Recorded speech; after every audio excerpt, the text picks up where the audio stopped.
Hello everyone, this is Anne-Marie and this is the SPY report for May the 2nd. Taking a look very quickly, we're going to telescope right into the 1 hour chart. Notice what happened here. Lost the pivot on the day. When our pivot points come up, we must pay attention to them. Loss of the pivot, retest and failure of the pivot. That means more downside momentum being telegraphed. Watch it come into the levels. Support level 1, support level 2. Bouncing off support level 2 here. What's it going to look like tomorrow? Well, we are drifting down. These levels are not significantly negative yet, and really we don't have a significant amount of downside momentum sitting here. So it could come back up and chop around just a little bit. What's the trade? If we lose 158.20, we should come down and test the prior day's low, or this candlestick's low, and that is 158.10. If you think to yourself, well, I don't want to go in for just 10 cents and watch it bounce, then wait for the loss of 158.10. Watch it go into this region right here. Big congestion region. Very likely support action floating around the 157.78, 158.77 region. We are sitting underneath the VWAPs. We are rolling over, but without a lot of momentum. So what we're looking for is for this large formation that's bearish but has bullish slant up into this region, we want to see us recover this area.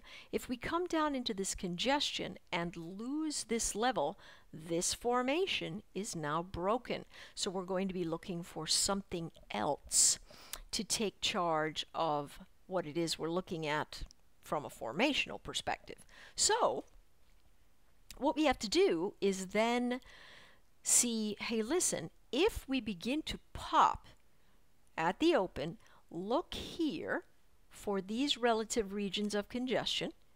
If we begin to climb up above 158.51, time to try to take the trade into 158.94, and then you can stair step right here.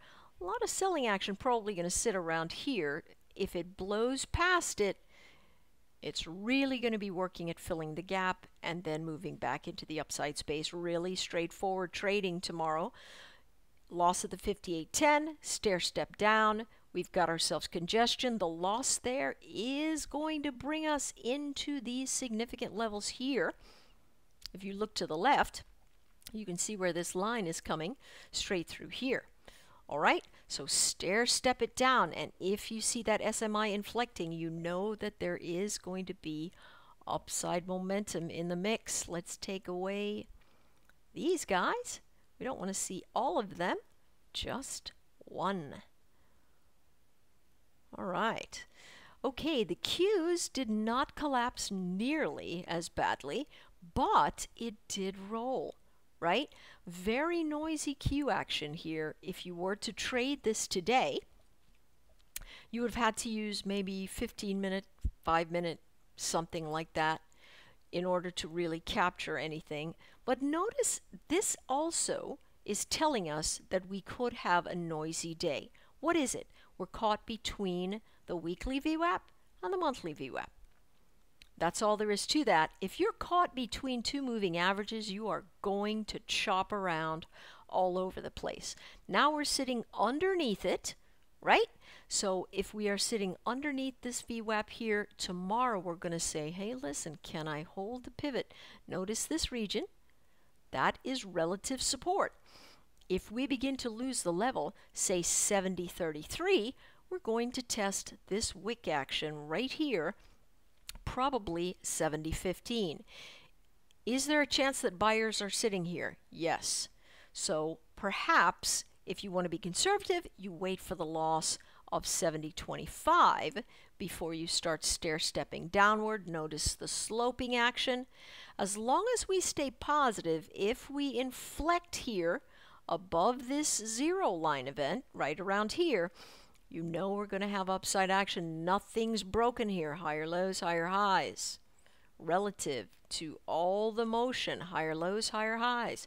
Just means that we're flattening out just a little bit. Pay attention to where we are in relation to the VWAPs. if we pop up and close above, well, we probably need to close above this region, 70.74, right? If we close above the 70.74, we are going to go into this area. If you say to yourself, gosh, that's a lot. Can I do something there? Well, you could. You could watch for it to hold the pivot, and the second that it closes up over this 70.58 candlestick, if it has one candle close above there and a confirming candle on a 5-minute chart, something like that, then you can take the trade. It is aggressive. Keep your stops right here. Okay, stops should always be positioned at relative regions of support and resistance, realizing that a lot of people see that and will try to blow you out. For instance, let's say you take this trade here on this candlestick, right? Maybe this candlestick because it pops up over here and you want to take the breach of this level. If you leave that as your stop, someone asked me the other day, hey, listen, this is where I'm going to enter. Is this where I need to put my stop? Your stop should never be sitting right on top of your entry point because you're assuming then you're going to be perfect. And assuming you're perfect, bad idea. That's really bad. As close as you think you might be, bad idea. So what do? You look for relative support, or you look for relative resistance. And so far, this is doing very, very nicely. It's still got a ton of upside momentum, but it is flattening out. So we're going to watch for the roll. If it loses the zero, we know we've got downside momentum. What do? Stair step through the pivots. When your pivots appear, watch what price action does. Baseline of the pivot, and it holds, you know you've got upside action. Baseline of the pivot and it fails, you know you've got downside action. If you are sitting between moving averages, you will chop around. Let's take a look at the IWM finally. Let's edit this. I did this last time so we could see all of this stuff. All right, now the IWM, particularly negative. Notice this is the region that we're actually trying to hold in the ES. We've totally collapsed. The IWM often does lead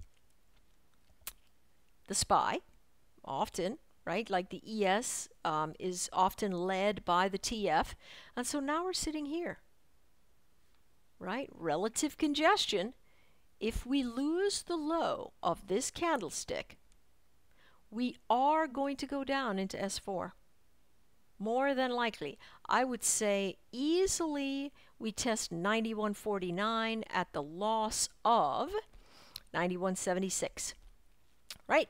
That's quite a bit of movement. Very, very sharp action. Very negative DPO.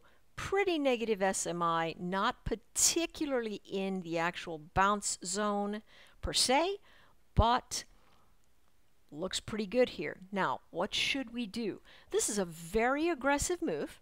And what do we do with very aggressive moves? Here's another one. Very aggressive move.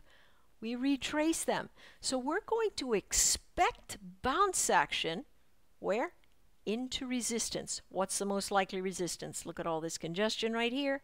In the near term, we're looking at around 92.57. That's where we should reject. The wick probably is a good place. If you see it holding above here, chances are it's coming in to try to test the pivot from here. All right? And we could be falling into another type of channel event. The redder this gets, and the deeper and steeper it gets, the more likely it is that you get a bounce. Could it be a bounce into resistance? Absolutely, just like this one was.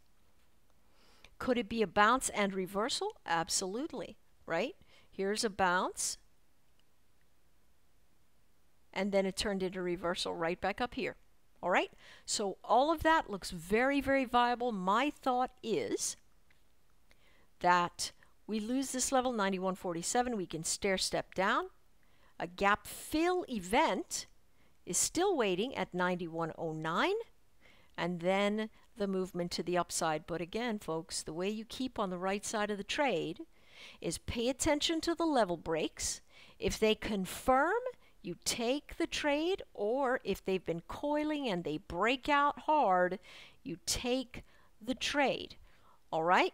Just keep your stops tight, pay attention. If you're trading a breakout and you see something moving either down or up, a breakout or a breakdown, enter quarter size, enter half size, something that gives you exposure but does not maximize your risk threshold, because these things could reverse.